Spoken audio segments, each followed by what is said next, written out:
The Democrats, are they a cursed party leading into the midterm elections? Well, one of their own members of Congress, who is a lead appropriator. This was supposed to be, the big spending bill. They were finally not going to just pass, these continuous resolutions, which was the Trump spending bills, and pass their own Democrat spending bill. It was very embarrassing, considering that the vote was scheduled for 10 a.m. yesterday. It took till 10 p.m., and they had to cut out all of their beloved COVID relief funding because they didn't like the way it was set up. The COVID relief that the White House requested was like $14 billion or $15 billion, was primarily going to come from taking the money back from states who hadn't used COVID funding they'd already received.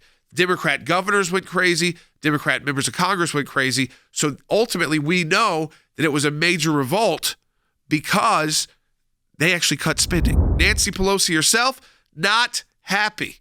I didn't get what I wanted in the bill. You're telling Noah about the flood. I didn't get what I wanted in the bill.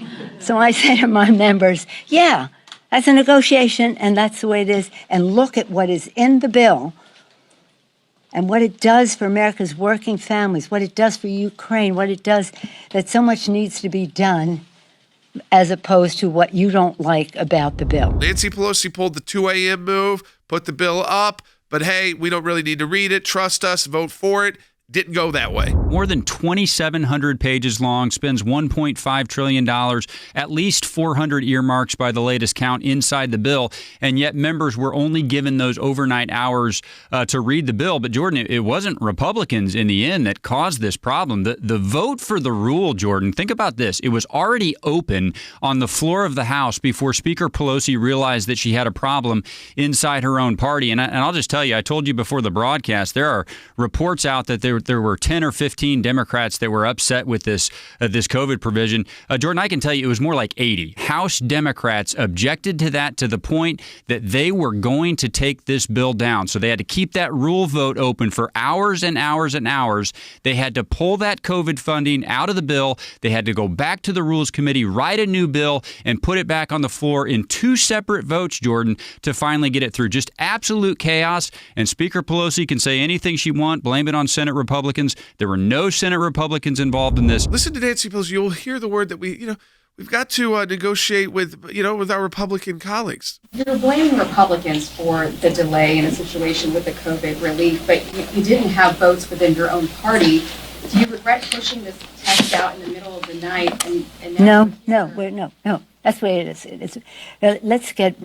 Let's grow up about this, okay? We're in a legislative process. We have a deadline for keeping government open.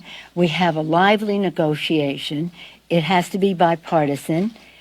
We want it to be bipartisan, but in the Senate, you need 60 votes. Nancy Pelosi is not one who ever says we've got to get Republicans on board. She hasn't legislated that way at all while they've been in the majority. Here's what's so ironic about what the speaker just said here, Jordan. This COVID money that became the problem, this is actually the biggest hurdle in the bill to getting the bill through the United States Senate in the first place. So the fact that she would blame that on not being able to get to 60 is exactly backwards. And let me take it one step further, Jordan. Now this COVID language, now that it's been pulled out, they're going to try to move it separately. Do you think that language, COVID just alone, is going to have an easier or harder time getting to 60 votes in the United States Senate? Now, what she said is exactly backwards. This was language that the White House wanted and that Democrats wanted, and quite frankly, that Republicans opposed, and she's now increased the threshold for getting it passed. The debate and the compromise was not with Republicans.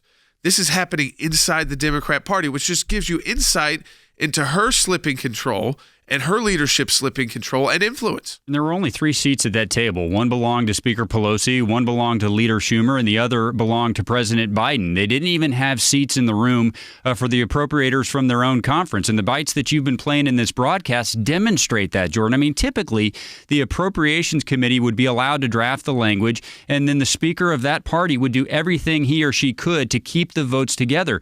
The appropriators were not in the room. The caller's exactly right. You had 8 overnight hours to somehow try to absorb $1.5 trillion in over 2,700 pages of spending. Jordan, nobody, including Speaker Pelosi, knew what was in that final package, and ultimately it was her own members that brought it down. Has Nancy Pelosi lost control of her caucus when they have to actually cut spending out? Let me repeat, it's Democrats cutting spending from a spending bill because they can't agree on how much they want to spend.